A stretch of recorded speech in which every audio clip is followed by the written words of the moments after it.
हम पढ़ रहे थे राजस्थान करंट अफेयर, और राजस्थान करंट अफेयर का जनवरी माह की एक क्लास हमने आगे पढ़ी थी। वहाँ उससे आगे से जो चीज़ें हैं हम इसमें पढ़ने वाले हैं।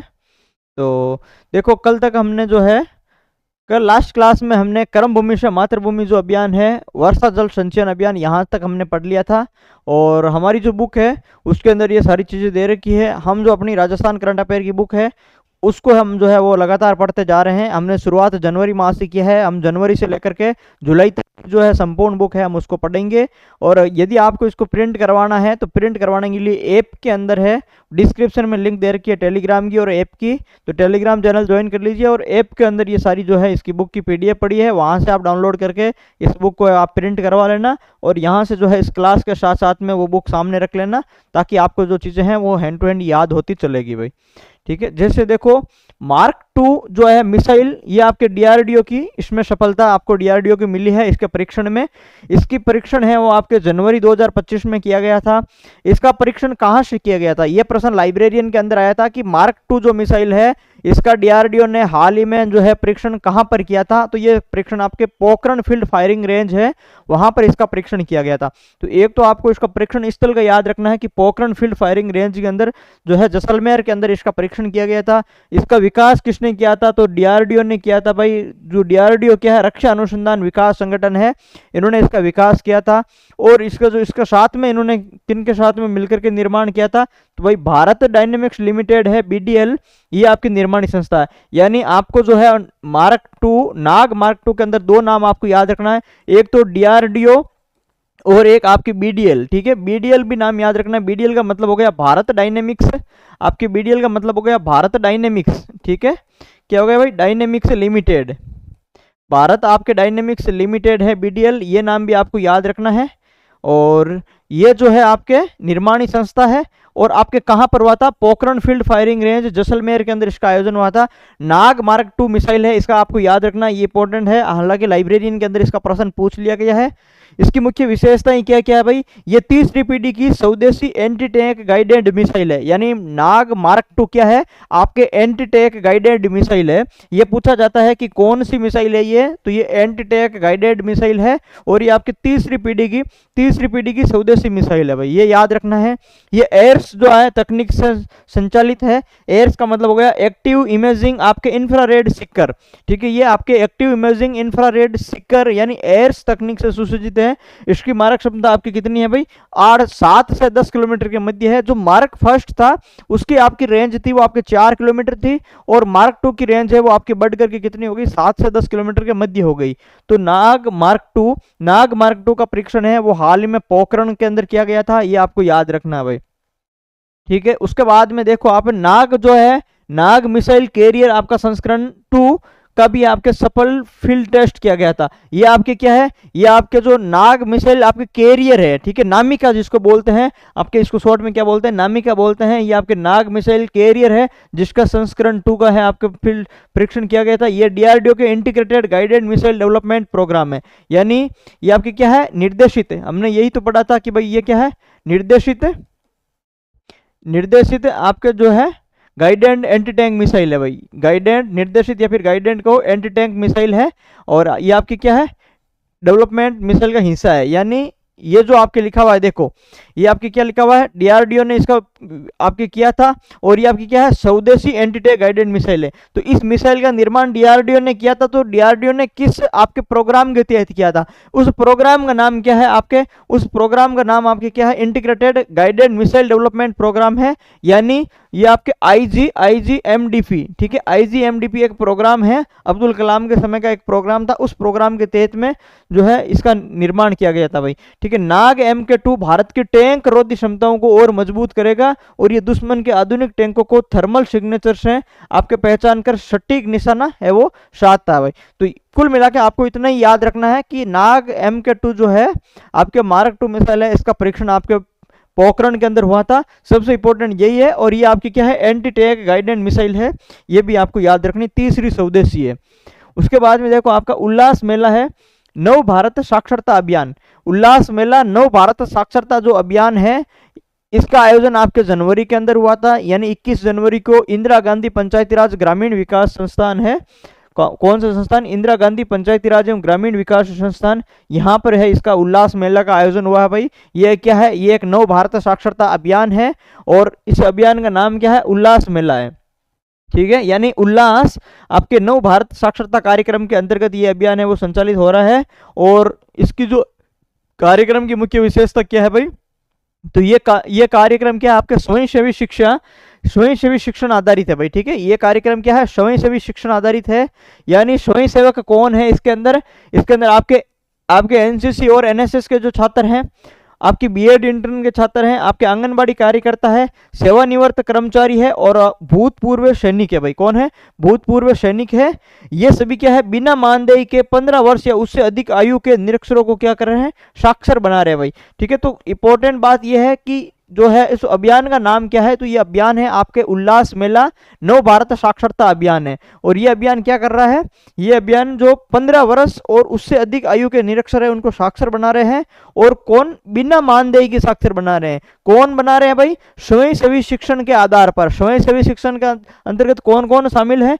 तो ये जो है ये आपकी कैटेगरी है जिसके अंदर एनसीसी एनएसएस के छात्र, बीएड इंटर्न, आंगनबाड़ी कार्यकर्ता, सेवानिवृत्त कर्मचारी, भूतपूर्व सैनिक, ये सब क्या कर रहे हैं? ये सब मिलकर के क्या है? इस जो है अभियान को चला रहे हैं भाई। इसका आयोजन कहां पर हुआ था? जयपुर के अंदर हुआ था। ये आपको ध्यान में रखना है। उसके बाद में देखो आप आगे, राजस्थान में साक्षरता स्थिति है वो लगभग क्या है? तो देखो 80 लाख लगभग अनुमानित क्या है आपके राजस्थान में निरक्षर है। 2024-25 में 20 लाख निरक्षरों को है वो इन्होंने साक्षर बनाने का लक्ष्य रखा था। ये आपको याद रखना है। ये आपको याद रखना है कि जो उल्लास है आपके नव भारत साक्षरता अभियान है, उस अभियान के तहत में 2024-25 को कितने जो है लाख निरक्षरों को साक्षर बनाने का टारगेट रखा था? टारगेट हमेशा पूछा जाता है, तो 20 लाख का टारगेट है इन्होंने रखा है भाई। ठीक है, परीक्षा उपयोगी कुछ तथ्य हैं। ये आपके क्या है? इसका उद्देश्य क्या है? वयस्क साक्षरता बढ़ाना, यानी 15 वर्ष से अधिक के जो है निरक्षरों को साक्षर करना, यानी वयस्क साक्षरता बढ़ाना। और ये शिक्षा क्या है? जन आंदोलन बनाने की दिशा में एक कदम है। यानी स्वयंसेवी जो शिक्षण पद्धति पर यह काम कर रही है और ये जन आंदोलन बनाने की दिशा में एक कदम है भाई। ठीक है, तो ये सारी चीजें आपको ध्यान में रखनी है। राजस्थान पुलिस रेंज पुनः संरचना, आपके प्रशासनिक बदलाव हो गया। इसका मतलब यह है कि राजस्थान की जो पुलिस रेंज है, पुलिस जिले हैं, उनमें क्या है? उनमें बदलाव हो गया है। उनकी जो संरचना है वो आपके पुनर्गठन हुआ है उस संरचना का। तो उसके अंदर क्या क्या बदलाव हुआ है? देखो 14 जनवरी 2025 को यह निर्णय हुआ था और इस निर्णय के तहत में जो है ये आदेश हुआ था। उस आदेश में कौन सा निर्णय हुआ? आपके सीकर, पाली और बांसवाड़ा पुलिस रेंज को समाप्त किया गया था। यानी सीकर, पाली और बांसवाड़ा क्या थे? पहले सरकार ने जो है संभाग बनाए। संभाग बनाने के बाद में यहाँ पर है वो पुलिस रेंज बनी। जब संभाग इन्होंने समाप्त कर दिए, संभाग समाप्त करने के बाद में अब इन्होंने क्या किया कि पुलिस रेंज को भी है वो समाप्त कर दिया।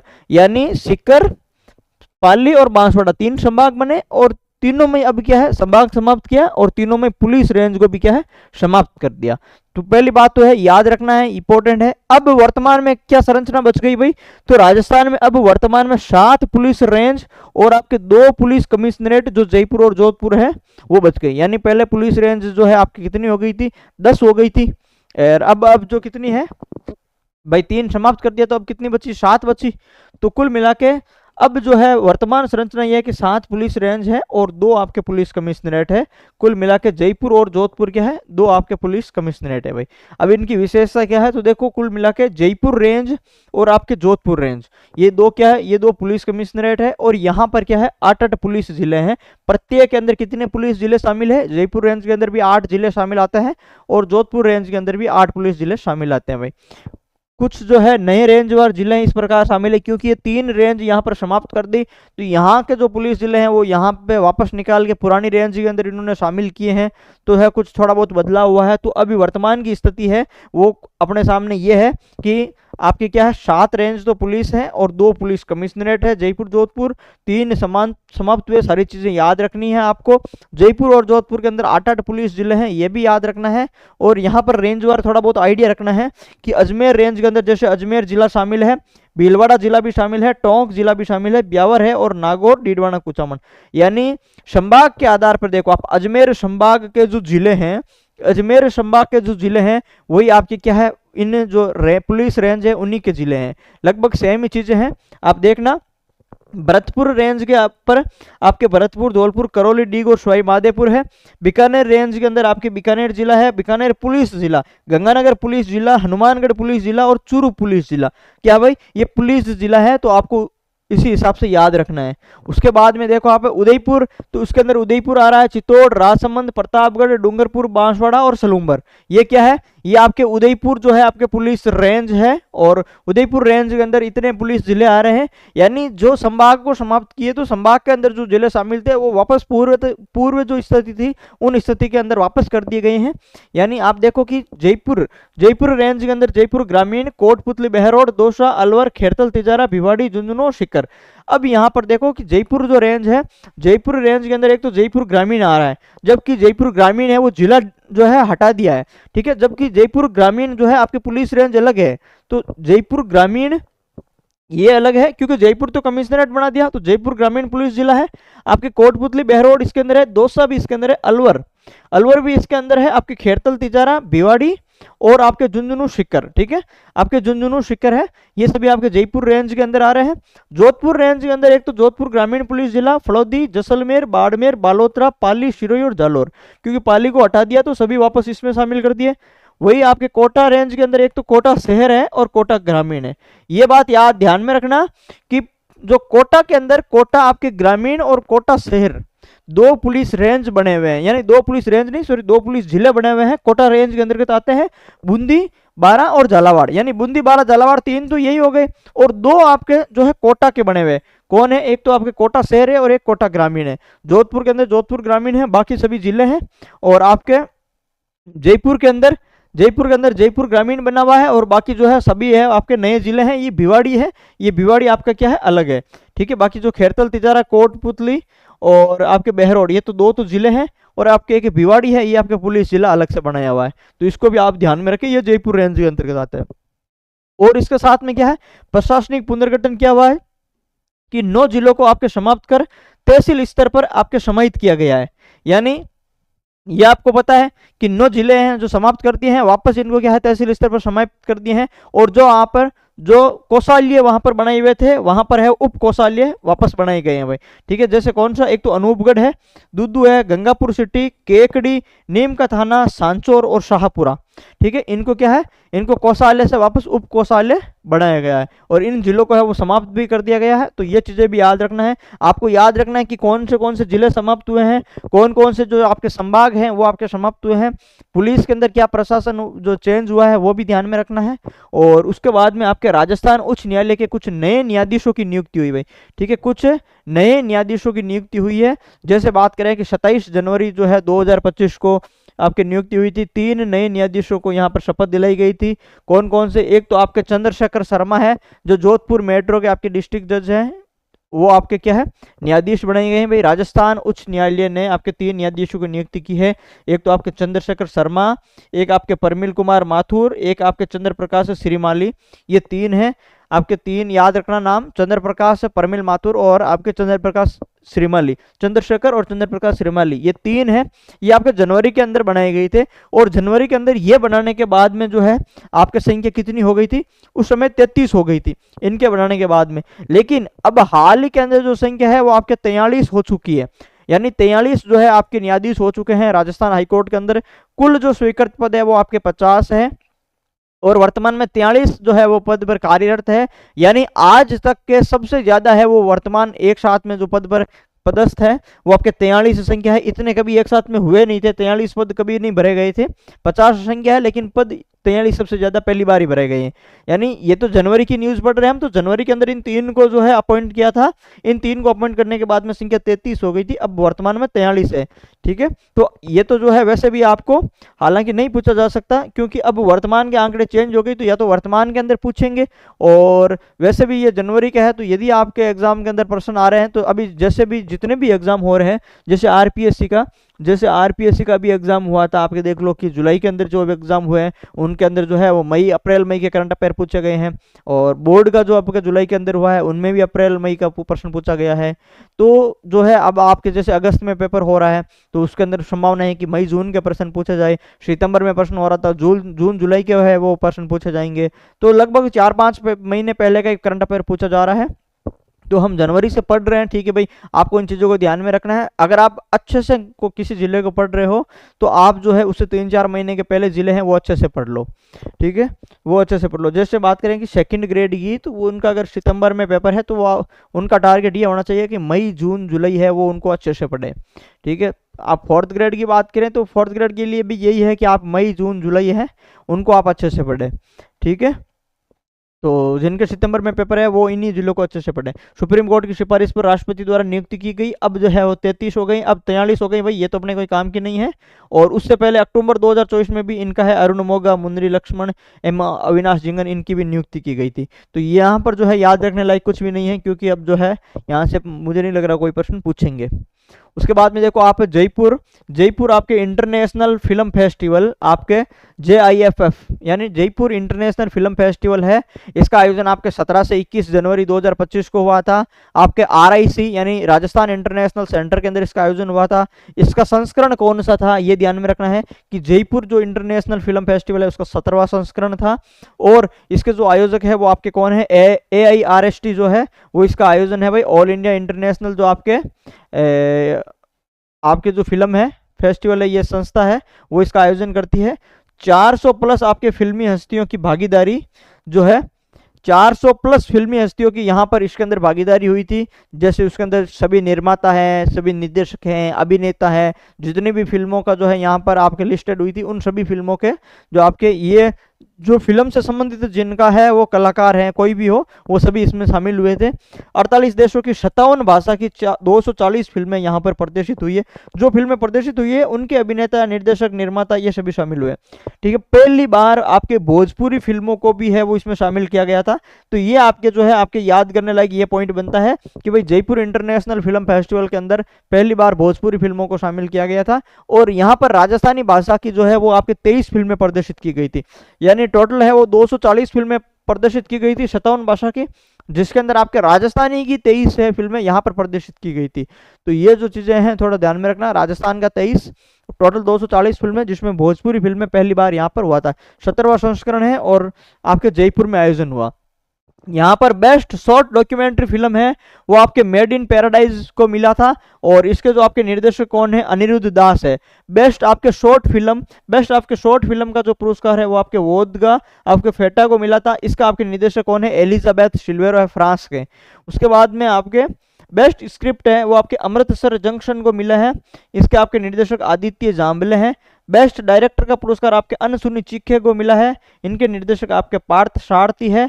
Best actor in leading role आपके देवेश रंजन को मिला है, बहरूपिया, और प्रकाश झा आपके अमर डाइस टुडे को, इन दोनों को मिला है। यानी best actor in leading role के अंदर आपके एक तो देवेश रंजन को मिला है बहरूपिया फिल्म, और एक आपके प्रकाश झा को मिला है, उनकी फिल्म कौन सी है, अमर डाइस टुडे।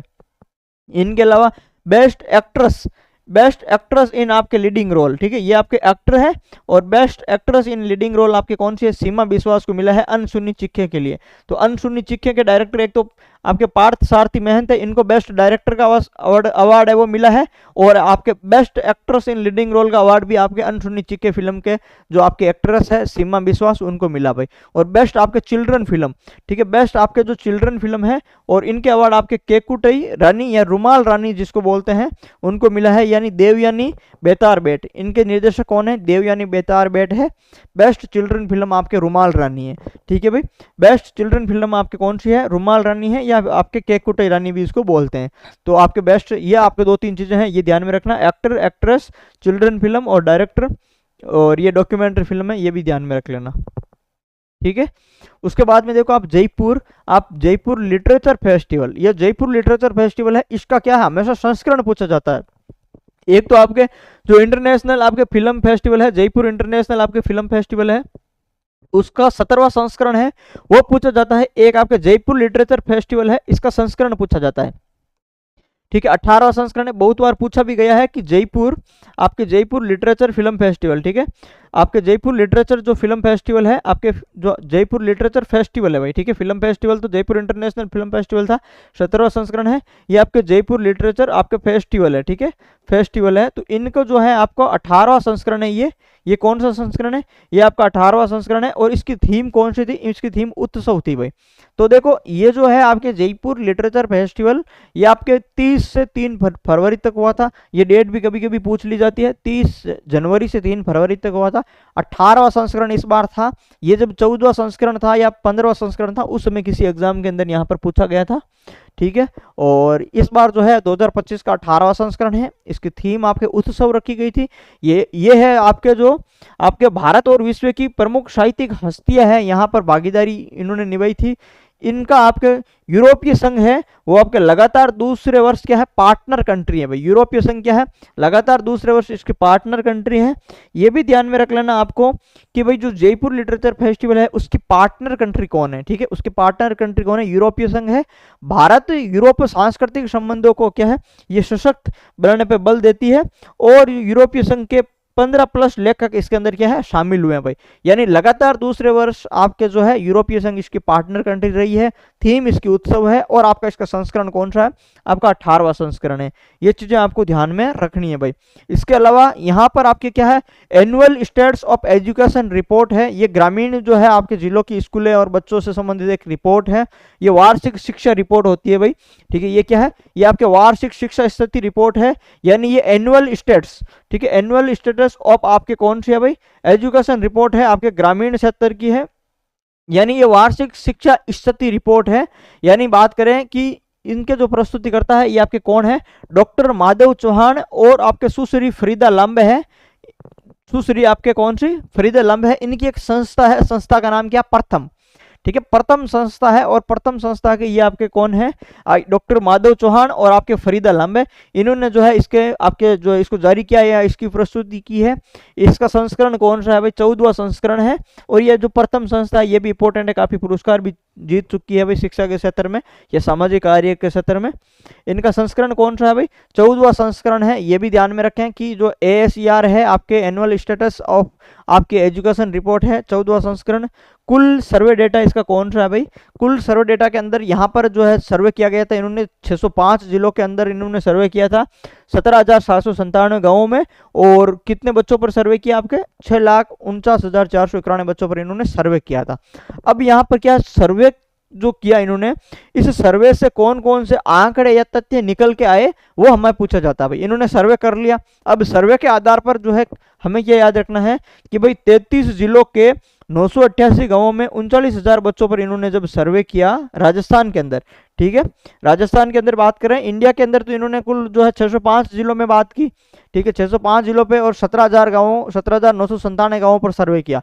अब स्पेशली राजस्थान की बात करें तो राजस्थान के अंदर इन्होंने 33 जिलों के अंदर सर्वे किया और 33 जिलों के अंदर 988 गांव, ठीक है, 988 गांवों में इन्होंने सर्वे किया और 39,625 बच्चों पर सर्वे किया, जिसके अंदर पूर्व प्राथमिक और 15-16 आयु वर्ग के बच्चों को इसमें शामिल किया गया था। पूर्व प्राथमिक थे और 15 से 16 आयु वर्ग के जो भी बच्चे हैं उनको इसके अंदर शामिल किया गया था भाई। तो एक तो याद रखना 33 जिलों के 988 आपके गांवों में। उसके अलावा जो है यहाँ पर गणित पढ़ने और आपके क्या है गणित और पढ़ने की दक्षता में क्या है सुधार हुआ है भाई। यानी यहाँ पर जो आंकड़े हैं ये आपको ध्यान में रखना है। जैसे कौन कौन से आंकड़े हैं यहाँ पर, जैसे कक्षा 3 के 12.1% बच्चे अब कक्षा 2 स्तर का अध्याय पढ़ सकते हैं। यानी कक्षा 3 के 12.1% बच्चे हैं जो आपके कक्षा 2 स्तर का अध्याय है वो पढ़ सकते हैं। 2022 के अंदर जो है ये 10.3% था, अब जो है कितना हो गया, अब आपके 12.1% हो गया।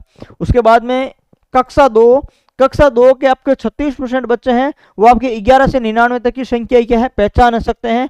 आपके 2022 में ये रेशियो 26% था, अब बढ़ गया है 36% हो गया है। कक्षा 5 के 21 पॉइंट आपके 8% जो बच्चे हैं वो कम जो भाग हल कर सकते हैं। 2022 में ये क्या है आपके 13.3 थे भाई। सरकारी स्कूलों में आपके नामांकन इस बार जो है 2022 के अंदर क्या था 68.5% था। 2024 के अंदर नामांकन है आपके 59.3% है। ये आपको ध्यान में रखना भाई, ठीक है। ये आपको ध्यान में रखना है कि सरकारी स्कूल में क्या है नामांकन घटा है। 2022 में 68.5% था और 2024 में आपके नामांकन कितना हो गया 59.3% हो गया भाई। उसके बाद में देखो 14 से 16 आयु वर्ग के आपके 78.9% छात्र स्मार्टफोन का उपयोग करते हैं। यानी 14 से 16 आयु वर्ग के आपके 78.9% जो छात्र है वो आपकी क्या करते हैं स्मार्टफोन का उपयोग करते हैं। और आपके लड़कियां 76% और लड़के आपके क्या है आपके 82% है वो स्मार्टफोन का उपयोग करते हैं। यानी कुल मिला के बात है कि यदि एवरेज बात करें 14 से 16 आयु वर्ग के तब तो 78.9% जो छात्र है, ठीक है, स्टूडेंट्स है, छात्र की बात कर रहे हैं, स्टूडेंट्स हैं वो स्मार्टफोन का उपयोग करते हैं 14 से 16 आयु वर्ग के 78%। ये बहुत बड़ा आंकड़ा है भाई, ठीक है। बच्चों के लिए ये बहुत ही जो है ये नेगेटिव बात है, क्योंकि इतने आयु वर्ग के इतनी कम आयु वर्ग के अंदर जो है इतने अधिक संख्या के अंदर बच्चे स्मार्टफोन यूज कर रहे हैं। और उसके बाद में जिसके अंदर देखो लड़कियां 76% और लड़के कितने 82% है। एवरेज आपका कितना हो गया 78% हो गया भाई, ठीक है। उसके बाद में देखो स्वामित्व योजना है, और स्वामित्व योजना है इसका जो है आपके आयोजन कहाँ पर हुआ था भीलवाड़ा के अंदर इसका कार्यक्रम हुआ था, ठीक है। भीलवाड़ा के अंदर इसका कार्यक्रम हुआ था स्वामित्व योजना का आयोजन इसको 18 जनवरी को है। स्थान भीलवाड़ा था। मुख्य अतिथि आपके नरेंद्र मोदी जी आए थे भाई। और इनकी प्रमुख विशेषता ये थी कि इस कार्यक्रम के अंदर 1.5 लाख लाभार्थियों को आपके स्वामित्व कार्ड और पट्टे वितरित किए गए थे। देश भर के आपके 50,000 गांवों में 65 लाख आपके संपत्ति कार्ड है वो वितरित किए गए थे। ये भी आपको ध्यान में रखना है। उसके बाद में देखो आप इस योजना की शुरुआत है आपके स्वामित्व योजना की आपके 24 अप्रैल 2020 को हुई थी। राष्ट्रीय पंचायती राज दिवस कब मनाया जाता है 24 अप्रैल को मनाया जाता है। और 24 अप्रैल को इस जो है स्वामित्व योजना की शुरुआत हुई थी। इस बार जो आपके कार्यक्रम हुआ था वो आपके भीलवाड़ा के अंदर हुआ था। और इसका उद्देश्य क्या था भाई इस स्वामित्व योजना का, तो ग्रामीण क्षेत्रों में आपके संपत्ति अधिकारों की स्पष्टता और डिजिटलीकरण है। इनकी जो है कौन सी तकनीक है भाई ड्रोन और जीआईएस तकनीक से ये क्या करते हैं ये भूमि सर्वेक्षण करते हैं। और जो गाँवों के अंदर ग्रामीण क्षेत्र के अंदर आपके भूमि जो है संपत्ति के अधिकार है वो डिजिटलाइजेशन करने के लिए ये तकनीक थी। यानी ये क्या करते हैं ड्रोन से सर्वे करते हैं और आबादी भूमि देखते हैं और इस भूमि के अंदर आपका जो है किसका कितना कितना क्षेत्र है उन क्षेत्र के आधार पर ये क्या करते हैं पट्टे जारी करते हैं। और आधुनिक डिजिटल रूप से क्या है जो संपत्ति के अधिकार का जो है वो कार्ड बांटते हैं भाई, ठीक है, स्वामित्व कार्ड बांटते हैं। यहाँ पर इन्होंने क्या देखो 1.5 लाख लाभार्थियों को क्या दिया था स्वामित्व कार्ड दिया था। स्वामित्व योजना के तहत में पट्टे वितरित किए थे भाई। यानी देश भर के 50,000 गांवों में 65 लाख आपकी क्या है संपत्ति कार्ड वितरित किए गए थे। ये क्या करते हैं ड्रोन से उस भूमि का उन गांवों का सर्वेक्षण करते हैं ग्रामीण क्षेत्र का। और फिर जो ग्रामीण क्षेत्र के अंदर जो गांव में लोग बसे हुए हैं उनकी जो जितनी भूमि है उन भूमि का है वो संपत्ति है जो है उन्हें संपत्ति का डिजिटल कार्ड और जारी करते हैं। जिनके पट्टे नहीं है उनके पट्टे जारी करते हैं, ठीक है। अब तक 31 राज्यों और केंद्र शासित प्रदेशों में 3.17 लाख प्लस गाँवों में सर्वे तथा 2.19 करोड़ प्लस संपत्ति कार्ड है वो तैयार किए गए। यानी 3.17 लाख तो आपके गांवों में सर्वे किया गया, जबकि 2.19 लाख करोड़ आपके 2.19 करोड़ जो है आपके संपत्ति कार्ड जो है वो जारी किए गए। महिलाओं को आपके संपत्ति में स्वामित्व अधिकार भी आपकी क्या है सुनिश्चित किया जा रहा है इसके तहत। तो कुल मिलाकर आपको इतना ध्यान में रखना है कि जो आपके ये स्वामित्व योजना है इसका इस बार कार्यक्रम कहां पर हुआ आपके भीलवाड़ा के अंदर हुआ। इसकी शुरुआत आपके 24 अप्रैल 2020 से हुई थी। पंचायती राज दिवस पर हुई थी। पंचायती राज दिवस आपके 24 अप्रैल को मनाया जाता है। ये चीजें याद रखनी। और यहाँ पर ये चीजें याद रखनी है कि इस बार 1.5 लाख लाभार्थियों को स्वामित्व कार्ड बांटे गए थे और भारत के अंदर 50,000 गाँवों में 65 लाख संपत्ति कार्ड है वो बांटे गए थे भाई, ठीक है। ये चीजें आपको ध्यान में रखनी है। उसके बाद में देखो राजस्थान के अंदर नई जो है महिला पुलिस बटालियन का है वो क्या है गठन हुआ है। और ये नई जो महिला पुलिस बटालियन है इनके नाम याद रखने हैं, कहां पर गठन हुआ है ये याद रखना, ये इंपॉर्टेंट है। आपकी जनवरी के अंदर इसकी स्वीकृति मिल गई भाई, मंजूरी वित्तीय और प्रशासनिक रूप से आपके 3 महिला बटालियन की स्थापना की स्वीकृति मिल गई है। कितनी महिला बटालियन है तो पहली बात तो याद रखोगे 3 महिला बटालियन है। कौन कौन सी है, एक तो आपके सीकर के अंदर है भाई पद्मिनी महिला बटालियन, दूसरी आपकी अलवर के अंदर है कालीबाई महिला बटालियन, और तीसरी आपके कौन है बाड़मेर के अंदर है अमृता देवी महिला बटालियन, ठीक है भाई। तो बाड़मेर के अंदर याद रख लेना अमृता देवी महिला बटालियन है। अलवर के अंदर आपके कालीबाई महिला बटालियन और आपके सीकर के अंदर पद्मिनी महिला बटालियन।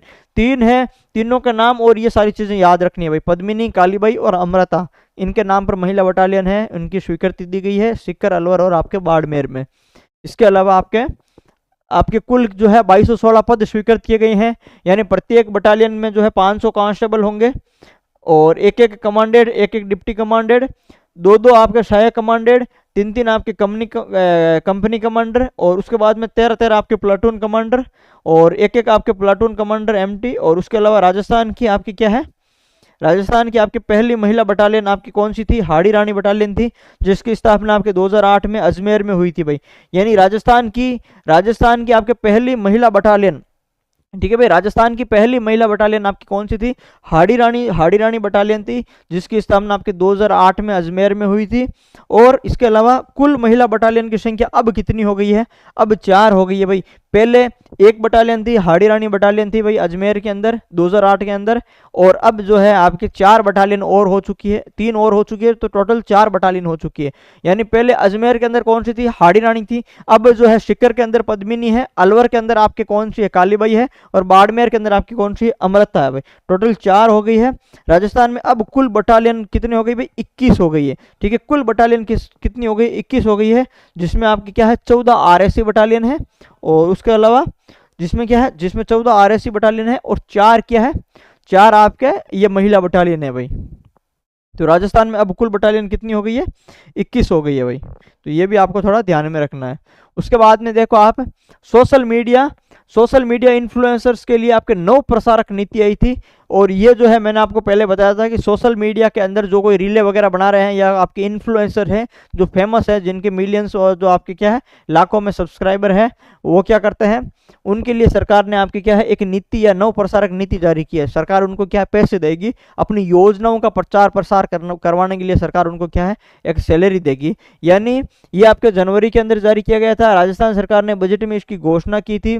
विभाग इसका सूचना एवं जनसंपर्क विभाग है। उद्देश्य क्या था भाई इस 9 प्रसारक नीति का, तो सरकारी योजनाओं एवं कार्यक्रमों की जानकारी सोशल मीडिया के माध्यम से जन जन तक पहुंचाना क्या है इसका उद्देश्य था भाई। जो बड़े आपके क्या है, जो बड़े आपके इन्फ्लुएंसर्स है, जो आपके जनता उनको देखती है, आम जन लोग उनको देखते हैं, उन लोगों को क्या करेगी ये सरकार है, उनको एड देगी कि भाई हमारी जो ये योजना है, ये कार्यक्रम है, इनको जो आप क्या करो, इनके एड करो, इनको आप प्रचार प्रसार करो, हम आपको क्या पैसे देंगे, हम आपको सैलरी देंगे। और ये ऐसा नहीं है कि जो आपके अश्लील वगैरह वैसे जो आपके इन्फ्लुएंसर है वो वैसे आपके जो है रीले वगैरह बनाते हैं, उनको नहीं देंगे। जो समाज के अंदर एक अच्छे जो है आपके इज्जतदार और जो अच्छी नीच से संबंधित आपकी क्या है रीले वगैरह बनाते हैं, उन्हीं को जो है आपके ये देंगे। ये पहले देखेंगे उस पूरे चैनल को और उस पूरे जो है आईडी को चेक करेंगे कि ये किस तरीके का कंटेंट बना रहे हैं, क्या आदर्श का रूप में जो है वो आपके समाज में काम कर रहा है कि नहीं कर रहा है, उनके सारी चीज़ें उनकी चेक की जाएगी। और जब वो उनको उचित लगेंगे तो उनको ये आपकी क्या है सरकार एड देगी कि हम आपको पैसे देंगे और आप जो है यहाँ पर एड करो, ठीक है। तो 9 प्रसारकों की यहाँ पर जो है कुछ श्रेणियां निर्धारित की गई है। ए श्रेणी जिनके 1 लाख प्लस फॉलोअर्स या सब्सक्राइबर है वो शामिल है, और बी श्रेणी जिनके 7,000 से 1 लाख के मध्य फॉलोअर्स और सब्सक्राइबर है, उनको इसके अंदर शामिल किया जाता है भाई, ठीक है। और इसके अंदर चयन प्रक्रिया क्या है, जिला स्तर पर है। जिला स्तर पर ए और बी श्रेणी है, उसके अंदर एक 9 प्रसारक है, और संभाग स्तर पर आपके ए में 2 और आपके बी के अंदर भी 1 9 प्रसारक होगा भाई। यहाँ पर मानदेय कितना देंगे भाई, तो मानदेय आपके 25,000 रुपये प्रति माह दिया जाएगा। यानी जिनके 1 लाख से अधिक सब्सक्राइबर और फॉलोवर्स है उनको सरकार 25,000 रुपये प्रति माह देगी सरकारी योजनाओं के आपके प्रचार प्रसार करने के लिए। और जिनके 7,000 प्लस है, उनको सरकार कितने देगी भाई, उनको सरकार 15,000 रुपये प्रति माह देगी भाई, ठीक है। माह के बीच में छोड़ने पर क्या देगी सरकार क्या करेगी भाई, भुगतान है वो आपके नहीं देगी। जिला सूचना एवं जनसंपर्क अधिकारी कार्यों की निगरानी एवं मेंटर की भूमिका क्या करेंगे, निभाएंगे भाई। तो आपको याद क्या रखना है, आपको याद ये रखना है कि 2 श्रेणियां हैं, 1 लाख से और 7,000 वाली, ठीक है। 1 लाख से ऊपर और 1 लाख से 7,000 के मध्य वाली 2 श्रेणियां हैं। सबसे ज्यादा इंपॉर्टेंट ये है कि कौन सा जो है आपके कौन इनकी क्या निगरानी करेगा, कौन मेंटर की भूमिका निभाएगा। तो ये आपको याद रखना है कि जिला सूचना एवं जनसंपर्क जो अधिकारी है वो आपकी क्या करेगा, मेंटरशिप करेगा और आपकी क्या है इनकी जो है निगरानी करेगा। यानी यहाँ पर आप देखो कि विभाग कौन सा है, सूचना एवं एक तो जनसंपर्क विभाग है, और जिला जो आपके अधिकारी है जनसंपर्क वाला वो इनका क्या मेंटर करेगा। 2 श्रेणियां हैं, ये आपको ध्यान में रखना भाई। सैलरी आपके 25 और 15 माह 15,000 प्रति माह दी जाएगी। इसके अलावा देखो आगे निर्माण श्रमिक शिक्षा कौशल विकास योजना आपके क्या है, राजस्थान जो है आपके निर्माण श्रमिक शिक्षा कौशल विकास योजना है। इनका प्रारंभ आपके किस जिले से और कौन से गांव से किया था, ये इंपॉर्टेंट है, याद रखना। आपके राजसमंद जिला जिनके एक गांव है आपके ग्राम आपके एमडी भाणा से एक गांव है, ठीक है, यानी ग्राम एमडी भाणा के अंदर एक गांव है राजसमंद जिले के अंदर, वहां से आपके निर्माण श्रमिक शिक्षा एवं कौशल विकास योजना की शुरुआत की गई थी। इनका जो है आपके नियंत्रण आपके कलेक्टर बाल मुकुंद असावा के निर्देशन में प्रोजेक्ट आपके श्रम आपके संबल है, ठीक है, आपके प्रोजेक्ट श्रम संबल है, उनके आधार पर इनका है वो आपके नियंत्रण कलेक्टर द्वारा किया जाएगा। निर्माण श्रमिक शिक्षा एवं कौशल विकास योजना संचालक संस्था कौन सी होगी, तो भाई भवन एवं अन्य शहर निर्माण श्रमिक कल्याण मंडल राजस्थान है, ये इसकी आपकी संचालक संस्था होगी, इसका भी आपको ध्यान में रखना है। और इस योजना की विशेषता क्या क्या है भाई, तो ये योजना क्या है, निर्माण श्रमिकों के बच्चों को शिक्षा से जोड़ने से संबंधित अभियान चलाएगी। कक्षा 6 आपके उत्तीर्ण करने के बाद में स्नातकोत्तर तक यहाँ पर है वो छात्रवृत्ति दी जाएगी। इस योजना में पंजीकृत निर्माण श्रमिक के अधिकतम 2 बच्चों को क्या है इसमें लाभ दिया जाएगा भाई। यानी ये जो योजना है निर्माण जो श्रमिक है, निर्माण श्रमिक के शिक्षा और कौशल विकास से संबंधित योजना है। इसका शुभारंभ आपके राजसमंद के एमडी ग्राम से हुआ था। इसका नियंत्रण आपके कलेक्टर बाल मुकुंद असावा के निर्देशन में हुआ है। और इसकी जो संचालक संस्था है वो आपके भवन निर्माण एवं शहर निर्माण श्रमिक कल्याण मंडल राजस्थान है। और यहाँ पर आपको याद रखना है कि इस योजना की विशेषता क्या है, तो पहली बात तो निर्माण के श्रमिक है, निर्माण श्रमिक के जो बच्चे हैं उनको शिक्षा से जोड़ना ना उद्देश्य से स्पष्ट है, नाम से स्पष्ट है। उसके अलावा ये याद रखना कि जो बच्चे कक्षा 6 उत्तीर्ण कर लेते हैं उनके बाद में इनको स्कॉलरशिप या छात्रवृत्ति देना शुरू करते हैं, और ये स्नातकोत्तर तक छात्रवृत्ति इस योजना के तहत में दी जाती है। और इस योजना के अंदर जो इस योजना में पंजीकृत निर्माण श्रमिक है उनके अधिकतम 2 बच्चों को क्या है इसमें लाभ दिया जाएगा। यानी क्लास 6 से लेकर के आपके पोस्ट ग्रेजुएशन तक क्या छात्रवृत्ति दी जाएगी, लेकिन अधिकतम 2 बच्चे जो उन्हीं श्रमिकों जो इस योजना में पंजीकृत है भाई।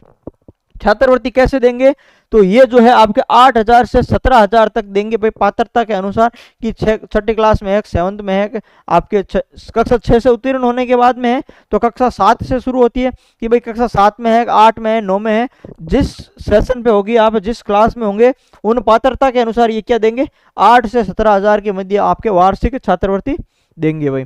उसके बाद में देखो आप 50वीं आपके जूनियर नेशनल कबड्डी चैंपियनशिप 2025 है। ये आपके जनवरी के अंदर इसका आयोजन आपके उत्तराखंड हरिद्वार के अंदर हुआ था भाई। कौन सी है, आपके नेशनल कबड्डी है, उसके अंदर भी कौन सी है, जूनियर है। यानी देखो आप एक तो याद इस तरीके से आपको रखना है कि आपके 50वीं आरपीएससी ऐसा है वो प्रश्न जरूर पूछती है कि 50वीं जूनियर नेशनल, ठीक है, नेशनल आपके आरपीएससी वो इस तरीके से प्रश्न पूछती है कि 50वीं कौन सी है। तो देखो एक तो जूनियर है और राष्ट्रीय, जो भी मैं पहले भी मैंने आपको बताया था, जो भी राष्ट्रीय आपके जो टूर्नामेंट है वो आरपीएससी का फेवरेट टूर्नामेंट होता है।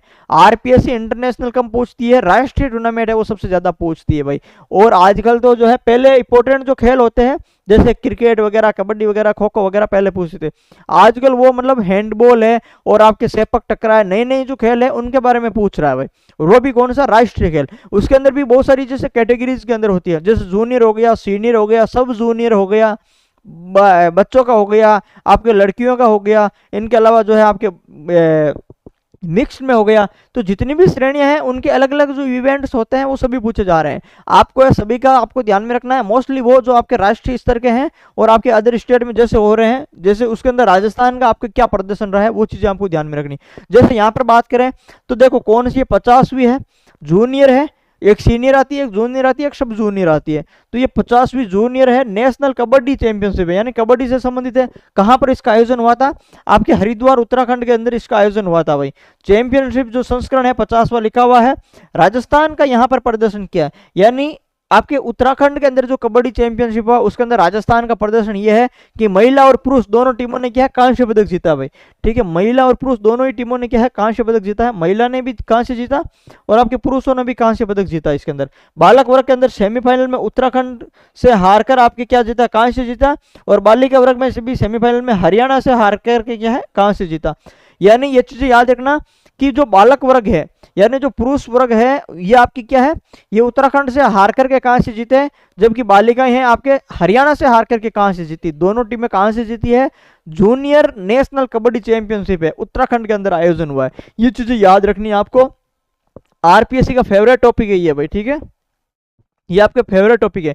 सीनियर राष्ट्रीय आपके जूडो प्रतियोगिता 2025, इसका आयोजन आपके कहां पर हुआ है, इसका आयोजन आपके इंदिरा गांधी स्टेडियम आपके नई दिल्ली के अंदर हुआ है। यानी ये भी आपके क्या है, ये भी सीनियर की है, ये भी नेशनल है। और ये आपके जूडो प्रतियोगिता, वो आपके जूनियर कबड्डी थी, ये आपकी क्या है, सीनियर जूडो है। ठीक है, सीनियर जूडो है। ये आपके कहां पर है, आपके नई दिल्ली इंदिरा गांधी स्टेडियम के अंदर हुआ है इसका आयोजन। उपलब्धि राजस्थान ने यहाँ पर 2 गोल्ड 1 रजत सहित पहली बार आपके ओवरऑल ट्रॉफी जीती है भाई। राजस्थान की उपलब्धि यहाँ पर इंपॉर्टेंट है, आपके कबड्डी में भी इंपॉर्टेंट थी, याद रखना, और यहाँ पे भी इंपॉर्टेंट है। ठीक है, जूडो के अंदर राजस्थान ने ओवरऑल ट्रॉफी है वो जीती है। 2 आपके गोल्ड और 1 आपके क्या है, 2 गोल्ड और 1 रजत के साथ में जो है आपके ओवरऑल ट्रॉफी इन्होंने जीती है। राजस्थान के पदक विजेता कौन है, एक तो आपके मोनिका चौधरी है, 48 किलो वर्ग में आप इन्होंने जो गोल्ड मेडल जीता है। और आपके जो है अस्मिता डे पर इन्होंने जो है जीत हासिल की थी, तो अस्मिता डे को इन्होंने हराया था भाई। All India police control board से ये संबंधित है भाई। ठीक है, ऑल इंडिया पुलिस कंट्रोल जो बोर्ड है उनसे संबंधित है, अस्मिता डे को उनको हराया था। आकाश और हिमांशु ने क्या जीते भाई, आकाश और हिमांशु ने क्या जीते थे, हमारे पास में क्या है, दो गोल्ड है। ठीक है, 2 गोल्ड है। तो आकाश और मोनिका ने क्या जीते थे, गोल्ड जीते थे, जबकि हिमांशु ने क्या जीता, आपका रजत जीता भाई। ठीक है, तो भाई देखो 48 किलोग्राम जो है आप उसके अंदर गोल्ड जीता था। ये खेल तो जूडो के, तो खिलाड़ी तीनों कौन से हो गए, तीनों ही जूडो के हो गए भाई। सीनियर आए तो तीनों आपके सीनियर कैटेगरी के। मोनिका आपके 48 जो है बार वर्ग के अंदर यहाँ पर गोल्ड मेडल इन्होंने जीता था, जबकि आकाश ने आपके 81, आकाश ने आपके 81 बार वर्ग में आपके क्या जीता है, गोल्ड जीता है। विशाल को हराया भाई, हरियाणा के विशाल है उनको हराया है। और आपके हिमांशु है, हिमांशु चौधरी, ये भरतपुर के हैं भाई। ठीक है, हिमांशु चौधरी कहाँ के हैं, ये आपके भरतपुर के हैं। और इन्होंने 60 किलो वर्ग के अंदर रजत पदक हासिल किया है। और ये आपके उत्तराखंड के आपके सिद्धार्थ रावत को इसने हराया है। तो देखो इन्होंने आपके all India police control board के जो है अस्मिता डे को हराया, इन्होंने आपके हरियाणा के विशाल को हराया, इन्होंने आपके उत्तराखंड को सिद्धार्थ रावत को हराया।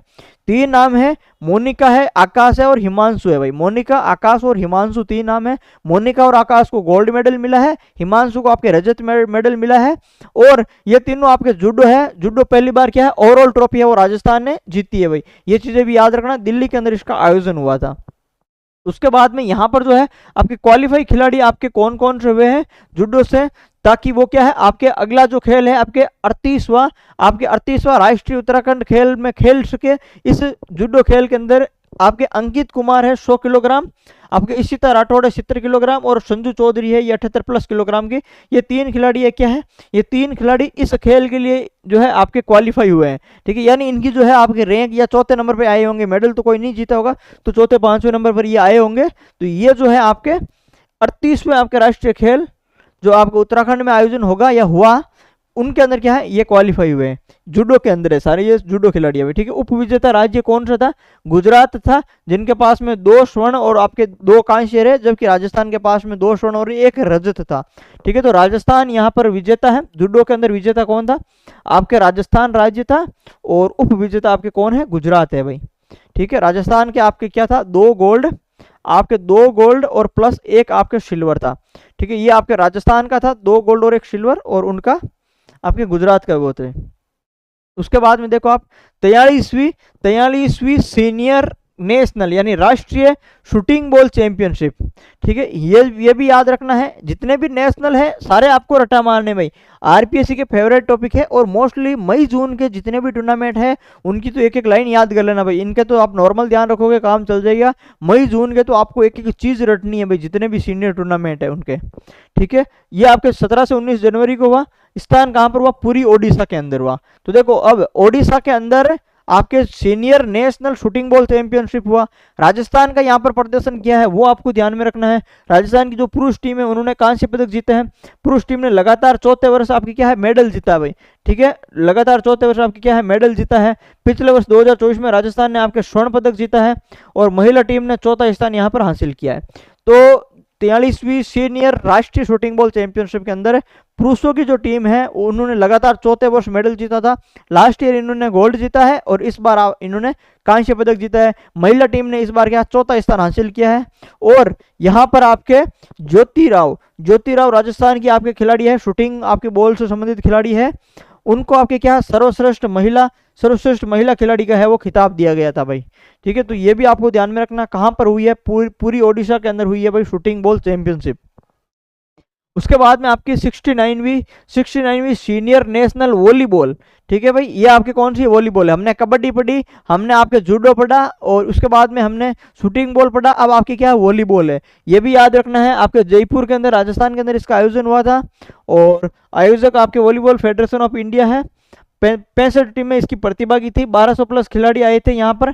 विजेता कौन थे भाई, पुरुष वर्ग के अंदर केरल जीता, फाइनल में सर्विसेज को हराया, यानी पुरुष वर्ग के अंदर वॉलीबॉल के अंदर केरल ने जीता, फाइनल में इन्होंने सर्विसेज को हराया। और महिला वर्ग के अंदर है आपके रेलवे जीता, महिला वर्ग के अंदर कौन जीता, रेलवे जीता और फाइनल में इन्होंने आपकी क्या है केरला को हराया था भाई, फाइनल में इन्होंने केरला को हराया था। तो यहाँ पर ये ध्यान में रखना है कि पुरुष वर्ग के अंदर जीता कौन, आपके केरल, ठीक है, केरल जीता और हारा कौन, केरल के साथ में सर्विसेज का मैच था, ठीक है, आपके सर्विसेज का मैच था तो अब सर्विसेज हार गई और केरल जीत गई। और यदि महिला की बात करें, महिला वर्ग की यदि हम बात करें तो महिला के अंदर कौन जीता, रेलवे जीता, ठीक है, महिला के अंदर रेलवे जीता और हारा कौन, आपके केरल हारा कौन, आपके केरल हारा, यानी पुरुषों के अंदर केरल जीता तो महिला के अंदर केरल हार गया भाई, ठीक है, और महिला के अंदर कौन जीता भाई, रेलवे जीता। हुआ कहाँ था, अपने जयपुर में हुआ था, सीनियर का है, 69वां सीनियर का है और आपके वॉलीबॉल है भाई, राष्ट्रीय वॉलीबॉल है, जयपुर के अंदर हुआ था। तो ये चीजें आपको ध्यान में रखनी भाई, ठीक है। राजस्थान के अंदर जो है, राजस्थान ने यहाँ पर कुछ भी नहीं जीता था। उसके बाद में देखो 8वीं नेशनल बॉक्सिंग चैंपियनशिप है भाई, ठीक है, 8वीं राष्ट्रीय बॉक्सिंग चैंपियनशिप है। ये आपके कहां पर हुई थी, ये आपके बरेली के अंदर आयोजन हुआ था। इसका कहां पर हुआ था, बरेली के अंदर हुआ था। यहां पर आपके राजस्थान के हर्ष चौधरी है जो आपकी क्या है उप कारापाल है भाई, ठीक है, उप कारापाल है अभी वर्तमान के अंदर, आपके डिप्टी जेलर है आपके कौन है, हर्ष चौधरी है भाई, प्रशिक्षु है। इन्होंने यहाँ पर क्या है 85 से 90 किलोग्राम भार वर्ग में आपके कांस्य पदक जीता है। राजस्थान का प्रतिनिधित्व करते हुए क्या है इन्होंने ये प्रदर्शन किया था, यानी ये चीज आपको याद रखनी है हर्ष चौधरी वाली। इनका जो है 85 से 90 किलोग्राम, ठीक है, 85 से 90 किलोग्राम। खेल कौन सा, बॉक्सिंग है भाई, कौन है, बॉक्सिंग खेल है। तो ये आपको ध्यान में रखना, बरेली के अंदर इसका आयोजन हुआ था, ठीक है, बरेली के अंदर इसका आयोजन हुआ था। यानी आपको ये चीज याद में रखनी है कि 8वीं नेशनल राष्ट्रीय आपके या बॉक्सिंग चैंपियनशिप कहो तो यहाँ पर जो है हर्ष चौधरी राजस्थान के उप कारापाल है, इन्होंने आपके क्या कांस्य पदक जीता है। ये बरेली में आयोजन हुआ था, ये चीज याद में रखनी है आपको, ठीक है। ये आपके बॉक्सिंग भी हो गया। अब आपके कौन सा, तीरंदाजी, तो 41वां एनटीपीसी राष्ट्रीय आपके तीरंदाजी प्रतियोगिता, ठीक है। अब आपका कौन सा तीरंदाजी है, सारी प्रतियोगिताएं हर महीने के अंदर हम ऐसे ही साथ साथ में पढ़ेंगे, लेकिन आपको मई और जून की आपको सभी याद रखनी है, ठीक है। ये याद रहे कि नहीं रहे, क्योंकि इतनी सारी एक साथ में पढ़ेंगे तो कंफ्यूजन होना तय है, भूलना भी तय है। इनको 4-4 बार आपको याद करना पड़ेगा, इनको रट्टा मारना पड़ेगा। बहुत सारी प्रतियोगिताएं होती है, लेकिन मई जून की स्पेशली आपको रटना पड़ेगा, वहां से है वो प्रश्न पूछा जाता है। तो यहाँ पर आयोजन स्थल आपका कौन सा है, आयोजन स्थल आपका जयपुर है। विजेता कौन है, दिवांश सिंह विजेता हुए भाई, राजस्थान से संबंधित है। फाइनल में इन्होंने महाराष्ट्र के मानव यादव को इन्होंने पराजित किया था भाई। कौन सा, तीरंदाजी से संबंधित है तो दिवांश सिंह है। दिवांश सिंह का संबंध किस खेल से है तो आपके तीरंदाजी है। फाइनल में इन्होंने महाराष्ट्र के मानव यादव को हराया था और राजस्थान को इन्होंने क्या है गोल्ड मेडल मिला भाई। फाइनल में हराया है तो सीधी सी बात क्या है, गोल्ड मेडल ही मिलेगा। तो आपके दिवांश सिंह को क्या मिला है, स्वर्ण पदक मिला है। प्रतियोगिता कौन सी थी, आपके 41वीं एनटीपीसी राष्ट्रीय तीरंदाजी प्रतियोगिता थी, यानी इनको मिला है गोल्ड मिला है भाई, ठीक है। और ये किससे संबंधित है, दिवांश सिंह आपके तीरंदाजी से संबंधित है। कहां पर प्रतियोगिता आयोजन हुआ था तो ये आपके जयपुर के अंदर इसका आयोजन हुआ था भाई। और क्या याद रखोगे, और याद रखोगे इन्होंने किसको हराया था, इन्होंने महाराष्ट्र के मानव यादव को हराया था भाई। ठीक है, महाराष्ट्र के आपके मानव यादव है उसको हराया था, तो ये भी याद रखना आप। ठीक है, मानव यादव को इसने हराया था, तो मानव यादव को हराया, गोल्ड जीता, तीरंदाजी से संबंधित है। जयपुर के अंदर ये प्रतियोगिता हुई थी, 41वीं एनटीपीसी राष्ट्रीय आपके तीरंदाजी प्रतियोगिता। ये चीजें याद रखनी है आपको। उसके बाद में देखो आप 10वीं नेशनल आपके एरो स्केटोबॉल्स। ठीक है भाई, ये कौन सा है, एरो स्केटोबॉल्स चैंपियनशिप है। इसके अंदर राजस्थान ने आपके 2 पदक जीते हैं भाई। ये भी एक खेल है, और इसका आयोजन आपके कहाँ पर हुआ, शिरडी महाराष्ट्र के अंदर हुआ है। एरो आपके स्केटोबॉल federation of India and Maharashtra आपके क्या है, स्केटबॉल एसोसिएशन द्वारा इसका आयोजन किया गया था। जूनियर टीम ने यहाँ पर आपके गोल्ड मेडल जीता है, सीनियर टीम ने आपके क्या यहाँ पर रजत पदक जीता है। सब जूनियर और सीनियर तीनों टीम इसमें शामिल हुई थी। सब जूनियर ने यहाँ पर है वो कोई पदक नहीं जीता था। राजस्थान ने यहाँ पर कितने 2 पदक जीते थे भाई। जूनियर जो छोटे थे उन्होंने गोल्ड लेके आए, और जो बड़े थे वो क्या लेके आए, रजत लेके आए। और सब जूनियर है वो यहाँ पर कोई पदक नहीं जीती थी। तो यहाँ पर भी ये चीज याद रखनी है कि शिरडी के अंदर आपके राजस्थान ने 2 पदक जीते थे, जिसके अंदर आपके जूनियर को मिला है गोल्ड। ठीक है, जूनियर को मिला है आपके गोल्ड, और आपके सीनियर को मिला है भाई रजत। ठीक है, सीनियर को आपके मिला है सिल्वर या रजत मिला है, ये 2 जीते हैं, और सब जूनियर को आपके कोई भी पदक नहीं मिला है। तो ये भी आपको याद रखना है भाई। इसके बाद में आपका 43वीं आपके कौन है, 43वां आपके नेशनल शूटिंग बॉल चैंपियनशिप है भाई। ठीक है, नेशनल शूटिंग बॉल चैंपियनशिप है, ये आपके कहाँ पर आयोजन हुआ, इसका आपके हावड़ा के अंदर आयोजन हुआ भाई। ठीक है, इसका अंदर क्या है, हावड़ा के अंदर इसका आयोजन हुआ है। अंडर 19 गर्ल्स टीम ने आपके क्या है पहली बार आपके रजत पदक जीता है। फाइनल में क्या है, हरियाणा से हार गई थी, यानी अंडर 19 जो गर्ल्स टीम है वो रजत पदक जीता है। तो मतलब किसी से हारी होगी तभी रजत पदक जीता, जीती तो गोल्ड होता।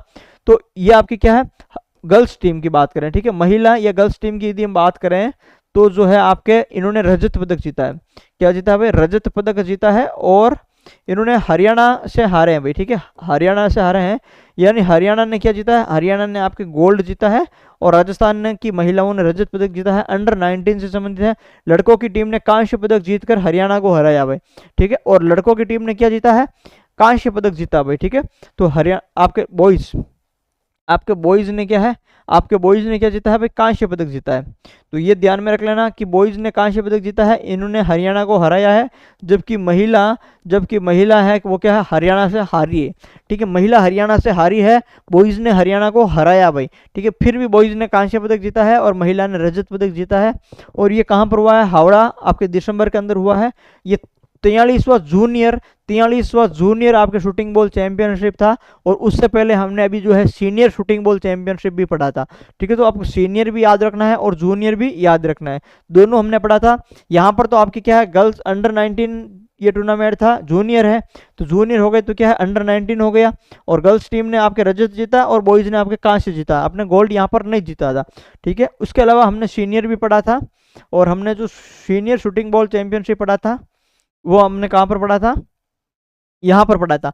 ये क्या है, ये आपके 43वां सीनियर आपके नेशनल शूटिंग बॉल चैंपियनशिप है, वो आपके 43वां junior national ball shooting championship था, दोनों था। वो आपके जूनियर वाला हावड़ा में हुआ था, सीनियर वाला आपके कहाँ पर, पुरी में हुआ था। जूनियर वाला आपके दिसंबर में हुआ है, सीनियर वाला आपके उसके कुछ दिन बाद में जनवरी के अंदर हुआ है। दोनों आपके 1 महीने के गैप से हुआ है, दोनों का आपका संस्करण सेम ही है, सीनियर जूनियर का फर्क है।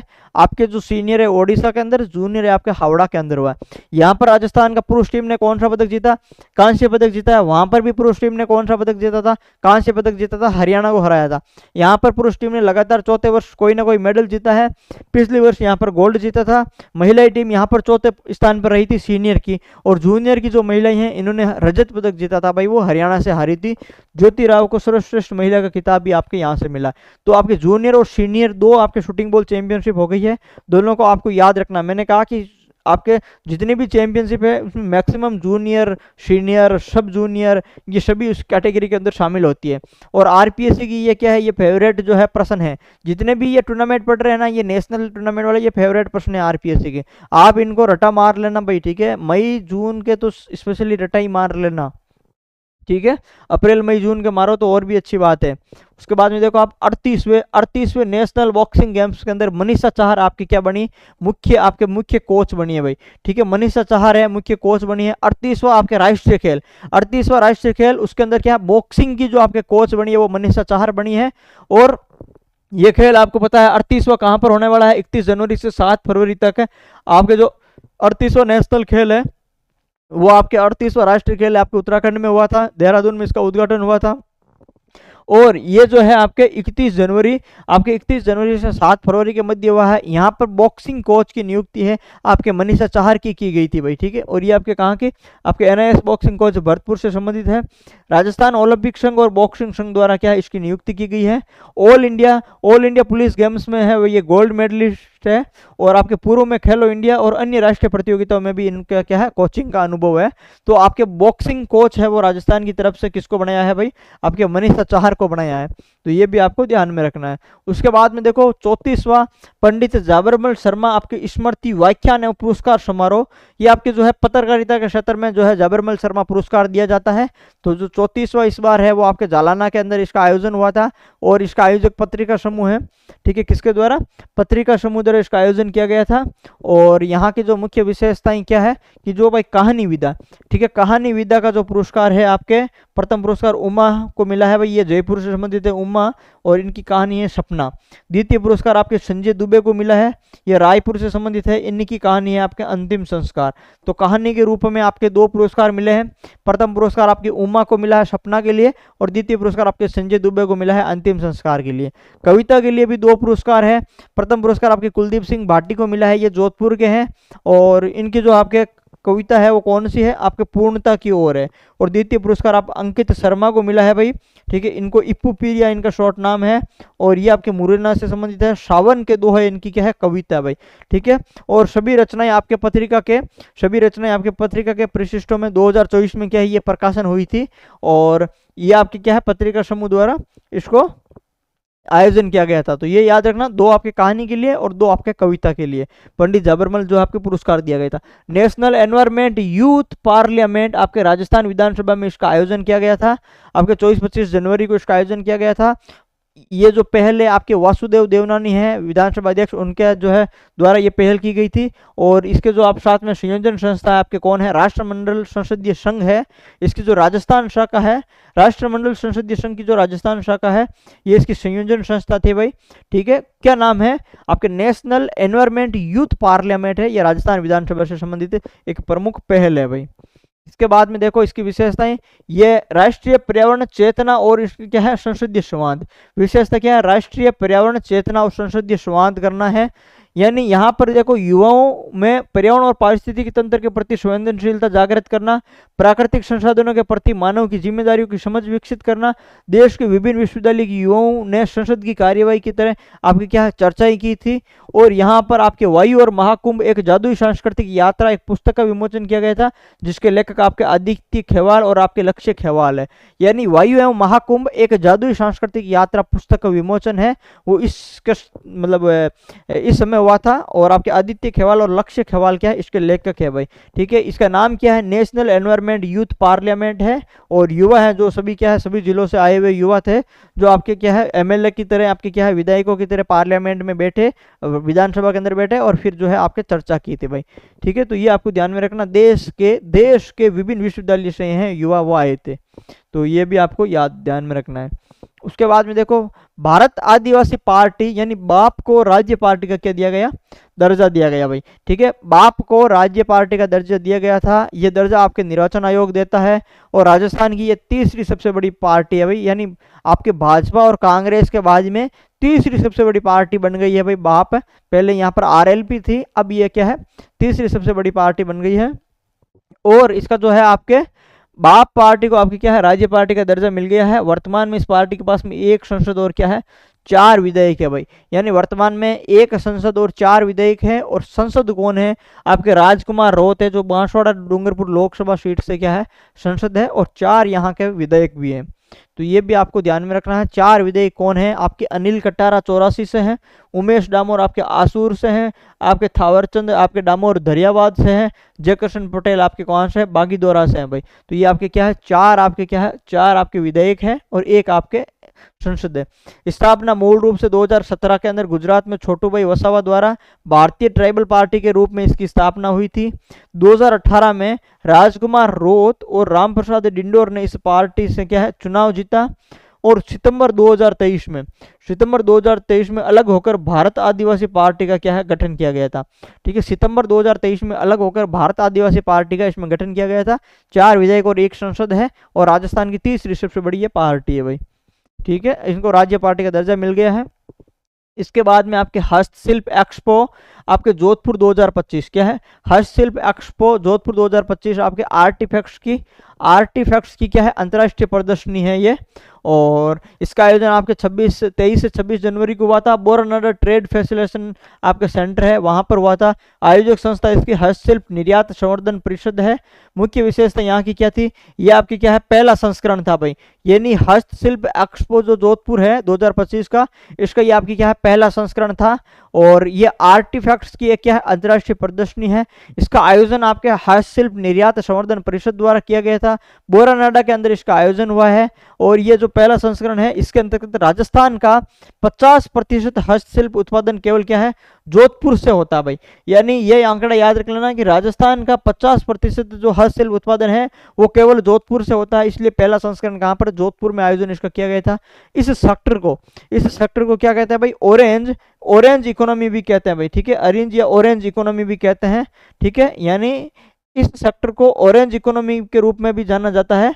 और कृषि के बाद में ये क्या है? हस्तशिल्प वाला आपकी क्या है? दूसरा सबसे बड़ा रोजगार देने वाला क्षेत्र है भाई। यानी कृषि के बाद में हस्तशिल्प है दूसरा सबसे बड़ा रोजगार देने वाला क्षेत्र है। इसको आपके ऑरेंज इकोनॉमी भी कहते हैं। 2023-24 में आपके यहाँ पर 8,000 आपके 38.17 करोड़ मूल्य का आपके क्या है? आपके वुडवेयर आपके निर्यात हुआ है। और इसमें 28.19% आपकी हिस्सेदारी किया है जोधपुर की थी भाई। ठीक है, यानी 8,000 करोड़ में 28.19% तो हिस्सेदारी किसकी थी? जोधपुर की थी। पहला संस्करण है हस्तशिल्प एक्सपो, पूछा जा सकता है, इंपॉर्टेंट है। हस्तशिल्प एक्सपो आपके जोधपुर 2025 का आयोजन है वो आपके कहां पर किया गया था? आपके बोरानाडा के अंदर किया गया था। ठीक है, पहला संस्करण है, पूछा जा सकता है। विक्रम सिंह राठौड़ आपके जो है गुमंतु ब्रांड एम्बेसडर है वो नियुक्त किए गए हैं भाई। ठीक है, ये आपकी क्या है? तारा बाड़मेर से संबंधित है। और राजस्थान सरकार ने गुमंतु, अर्ध गुमंतु और विमुक्त जातियों के लिए आपके क्या है? इनको है वो ब्रांड एम्बेसडर बनाया गया है। यानी इनका स्थान क्या है? तारा बाड़मेर से संबंधित है। राजस्थान सरकार ने गुमंतु, अर्ध गुमंतु व विमुक्त जातियों के लिए चल रहे आपके आवासीय भूखंड महाअभियान हेतु, ठीक है, आवासीय भूखंड महाअभियान हेतु इसको ब्रांड एम्बेसडर घोषित किया है विक्रम सिंह राठौड़ को। अभियान क्या है भाई? जन सहभागिता को बढ़ावा देने के लिए ये नियुक्ति की गई है। यानी जन सहभागिता को बढ़ावा देने के लिए विक्रम सिंह राठौड़ की नियुक्ति की गई है। विक्रम सिंह राठौड़ आपके बाड़मेर जिले के तारातारी से संबंधित है, मतलब तारातरा, ठीक है, तारातरा से संबंधित है। और गुमंतु परिवार के कल्याण हेतु क्या है? ये कार्यरत है भाई। ठीक है, गुमंतु परिवार के कल्याण हेतु ये कार्यरत है, इसलिए इनको क्या ब्रांड एम्बेसडर बनाया गया है। उसके बाद में आप देखो प्रवासी भारतीय सम्मान 2025 है, डॉक्टर रामनिवास को यह सम्मान दिया गया था। भुवनेश्वर ओडिशा के अंदर ये आपकी क्या प्रवासी भारतीय दिवस समारोह आपके 9-10 जनवरी को हुआ था। वहां पर आपके क्या डॉक्टर रामनिवास को यह सम्मान दिया गया था। एक्चुअली में क्या है, ये डॉक्टर रामनिवास है, ये आपकी क्या है म्यांमार के अंदर, आपके म्यांमार के अंदर जो भिक्षुओं को है आपके संस्कृत पढ़ा रहे हैं। यानी म्यांमार के अंदर ये भिक्षुओं को संस्कृत पढ़ा रहे हैं। और ये साथ ही भारतीय दूतावास म्यांमार में हिंदी अध्यापक के रूप में क्या है ये कार्यरत है भाई। ठीक है, और डॉक्टर रामनिवास ने राजस्थान से शिक्षा प्राप्त की थी। और डॉक्टर रामनिवास को राष्ट्रपति द्रौपदी मुर्मू द्वारा प्रवासी भारतीय सम्मान 2025 से क्या है इनको सम्मानित किया गया है। तो ये याद रखें आप, ये कहाँ पर शिक्षा दे रहे हैं। यहाँ से ये प्रश्न आता है कि जो है कौन से शिक्षक या जो है कौन से आपके व्यक्ति है जो आपकी म्यांमार के अंदर शिक्षा दे रहे हैं। तो ये ध्यान में रखना, म्यांमार के अंदर डॉक्टर रामनिवास है वो शिक्षा दे रहे हैं, जिनको हाल ही में प्रवासी भारतीय सम्मान से सम्मानित किया गया।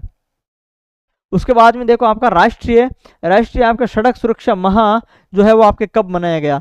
यानी राष्ट्रीय सड़क सुरक्षा माह आपके राजस्थान में जन जागरूकता जो अभियान है वो आपके 1 से 31 जनवरी, हम जनवरी पढ़ रहे हैं तो कुल मिला के जनवरी माह को आपकी क्या है राष्ट्रीय सड़क सुरक्षा माह है वो मनाया गया है। उद्देश्य राजस्थान में जन जागरूकता करना का अभियान का इसका उद्देश्य था।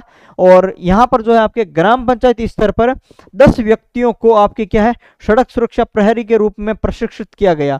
यानी ग्राम पंचायत स्तर पर, यह भी याद रखना, ग्राम पंचायत स्तर पर आपके 10 व्यक्तियों को, ग्राम पंचायत स्तर पर 10 व्यक्तियों को सड़क सुरक्षा प्रहरी के रूप में प्रशिक्षित किया गया था।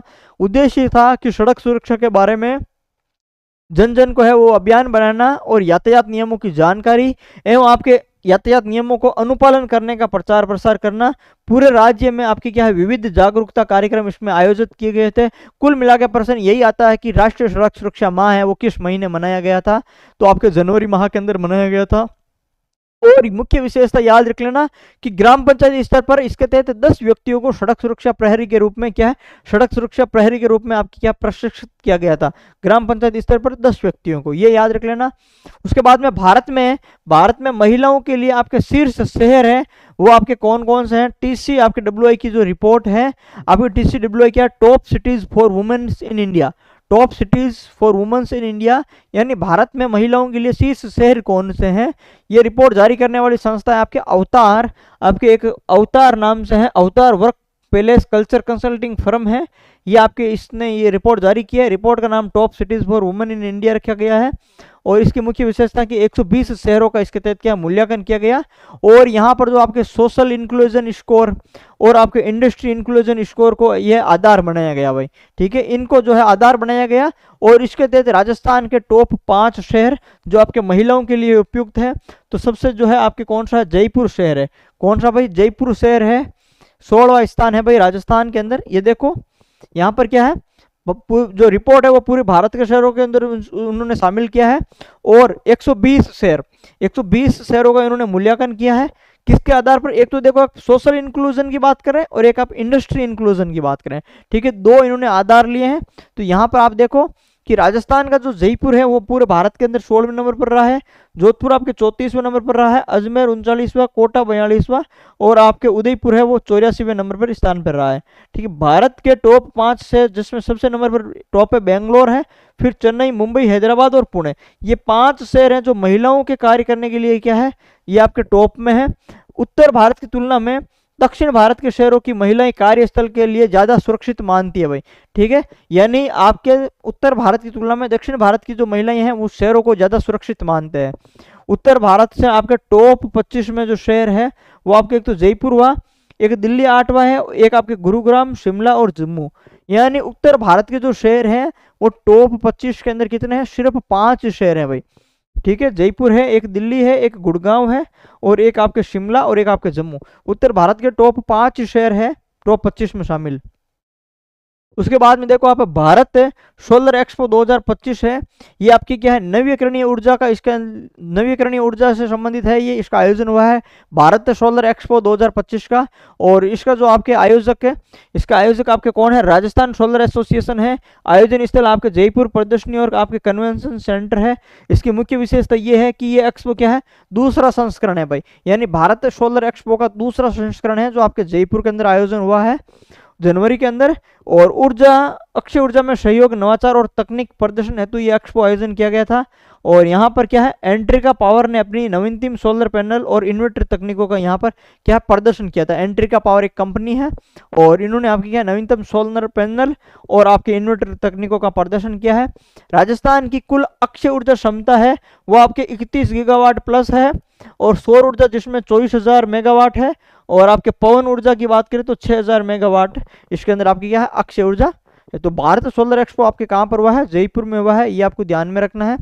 इसके बाद में आप देखो मरु उड़ान, ठीक है भाई, मरु उड़ान क्या है, मरु उड़ान आपकी क्या है बेटी बचाओ बेटी पढ़ाओ पर एक बाड़मेर मॉडल है, ठीक है भाई, बेटी बचाओ बेटी पढ़ाओ पर एक बाड़मेर मॉडल है। बाड़मेर जो जिला कलेक्टर टीना डाबी जिन्होंने आपके मरु उड़ान पर अभी प्रस्तुति दी है भाई, विज्ञान भवन दिल्ली के अंदर एक कार्यक्रम हुआ था, वहां पर ये टीना डाबी जी गए थे और वहां पर जाकर के इन्होंने आपके क्या है अपना प्रस्तुति दी थी। यानी किस अवसर पर, बेटी बचाओ बेटी पढ़ाओ योजना की 10वीं वर्षगांठ, यानी 2015 के अंदर 22 जनवरी 2015 को ये बेटी बचाओ बेटी पढ़ाओ योजना की शुरुआत हुई थी। यानी 10वीं वर्षगांठ 2025 के अंदर हो गई। ठीक है, तो इस अवसर पर आपके आयोजन की तिथि है आपकी कब हुई थी, 8 मार्च को। आपके स्थान था विज्ञान भवन नई दिल्ली। प्रस्तुति टीना डाबी, जिला कलेक्टर बाड़मेर है। और इन्होंने क्या है, मरु उड़ान, बाड़मेर जिला प्रशासन का एक अभिनव पहल है मरु उड़ान। और ये पहल आपके कैसी है, बेटी बचाओ बेटी पढ़ाओ पर एक बाड़मेर मॉडल है, तो ये आपको ध्यान में रखना है। बाड़मेर की पहल हो गई थी, इसको बाड़मेर मॉडल किया गया था। इसका उद्देश्य है आपके महिला सशक्तिकरण का बहुआयामी प्रयासों से बढ़ावा देना, कौशल विकास करना, महिलाओं एवं बालिकाओं की सुरक्षा और स्वास्थ्य और शिक्षा और आर्थिक सशक्तिकरण करना। यह प्रस्तुति राजस्थान की ओर से राष्ट्रीय मंच पर दी गई है भाई। और बेटी बचाओ बेटी पढ़ाओ अभियान की शुरुआत आपके 22 जनवरी 2015 को नरेंद्र मोदी द्वारा सोनीपत हरियाणा से की गई थी भाई। ठीक है, उसके बाद में देखो आप भीमथड़ी घोड़ा। भीमथड़ी घोड़ा भारत की 8वीं स्वदेशी अश्व नस्ल है, वो घोषित किया गया है। तो ये भी याद में रखना आपको, ये भी याद में रखना, क्योंकि यहाँ की जो शोध नस्ल है वो आपके कहाँ की, अपने राजस्थान की अश्व अनुसंधान जो केंद्र बीकानेर है उसके द्वारा यहाँ पर शोध किया गया था। तो ये जो है आपकी नस्ल का नाम पूछा जा सकता है कि हाल ही में भारत की 8वीं जो अश्व नस्ल है वो कौन सी नस्ल घोषित किया गया था। तो एक तो नाम याद रखोगे आप भीमथड़ी घोड़ा, और या फिर ये पूछे कि जो है वो किस संस्थान द्वारा है इसका आपका शोध किया गया था। तो आपके शोध संस्था है आपके राष्ट्रीय अश्व अनुसंधान केंद्र आपके बीकानेर है। घोषणा भारत सरकार द्वारा गजट नोटिफिकेशन के माध्यम से की गई है। भीमथड़ी घोड़ा भारत की 8वीं आपके स्वदेशी अश्व नस्ल है, और जिसको क्या कहते हैं, दक्कनी भी घोड़ा भी कहते हैं, यानी भीमथड़ी घोड़ा को आपके क्या है, दक्कनी घोड़ा भी कहते हैं। और ये भारत की 8वीं स्वदेशी अश्व नस्ल है, याद रख लेना। ऐतिहासिक रूप से ये आपके छत्रपति शिवाजी महाराज की सेना में ये प्रयुक्त होता था। लगभग 400 वर्ष बाद पुनः है इसको मान्यता प्राप्त हुई है भाई। संयुक्त राष्ट्र खाद्य एवं कृषि संगठन रिपोर्ट के अनुसार इस नस्ल की कुल संख्या मात्र क्या है, 100 ही है भाई। ठीक है, भीमथड़ी घोड़ा की कुल नस्ल की संख्या कितनी है, 100 है। नस्ल की प्रमाणिकता हेतु बीकानेर स्थित आपके राष्ट्रीय अनुसंधान केंद्र द्वारा शोध एवं प्रमाणीकरण किया गया था। तो यह भी आपको ध्यान में रखना है, जो है 400 वर्ष बाद में इनकी संख्या कितनी है, 100 ही है। भीमथड़ी दक्कनी घोड़ा नाम याद रखना, और 8वीं नस्ल है। इसके बाद में देखो CSIR जो सीरी आपके बिट्स पिलानी है उनकी एक प्रमुख वैज्ञानिक उपलब्धियां हैं, वो क्या है, इसमें आपको कुछ बातें ध्यान में रखनी है कि ये जो आपके संस्थान है CSIR सीरी आपके केंद्रीय इलेक्ट्रॉनिक्स इंजीनियरिंग अनुसंधान संस्थान है भाई। ठीक है, केंद्रीय इलेक्ट्रॉनिक्स इंजीनियरिंग अनुसंधान संस्थान है, पिलानी से संबंधित है। ये आपकी क्या है, स्वदेशी LED चिप। इन्होंने जो है आपकी क्या बनाई भाई, स्वदेशी LED चिप बनाई है, जो लाल नीली और हरी व सफेद लाइट के लिए उपयुक्त है भाई। लाल नीली हरी और सफेद लाइट के लिए उपयुक्त है, और ये जो आपके स्वदेशी LED चिप है। और इसके अलावा आपके क्या है, आपके IoT सक्षम पोर्टेबल एंडोस्कोप तकनीक है, जो आपकी क्या पारंपरिक एंडोस्कोप से हल्का और छोटा होता है। और यहाँ पर ये आपकी क्या इंटरनेट ऑफ थिंग्स जो आधारित है, ये सक्षम पोर्टेबल एंडोस्कोप तकनीक है। जो पहले जो तकनीक होती थी उससे क्या है, ये छोटा है, डॉक्टर दूर से क्या है मरीज का इलाज इसके तहत कर सकते हैं। और इसका जो आपके निर्माण किसने किया था, इसका आपका निर्माण आपके येलो मेडिप्लस प्राइवेट लिमिटेड जो आपके कंपनी है दिल्ली की, इसने इसका निर्माण किया है। यानी आपके दो चीज यहाँ पर है, दो बातें याद रखनी है आपको। एक तो आपके प्रश्न आ जाता है कि हाल ही में स्वदेशी रूप से LED चिप आपके जो किसने विकसित की है, तो आप ये कहोगे कि CSIR आपकी पिलानी है उसने विकसित की है। और इसके अलावा दूसरा प्रश्न आ जाता है कि इंटरनेट ऑफ थिंग्स आधारित आपके सक्षम पोर्टेबल एंडोस्कोप जो तकनीक है उसका व्यावसायिक निर्माण हाल ही में किसने किया है, तो येलो मेडिप्लस प्राइवेट लिमिटेड जो दिल्ली की कंपनी है उसने किया है।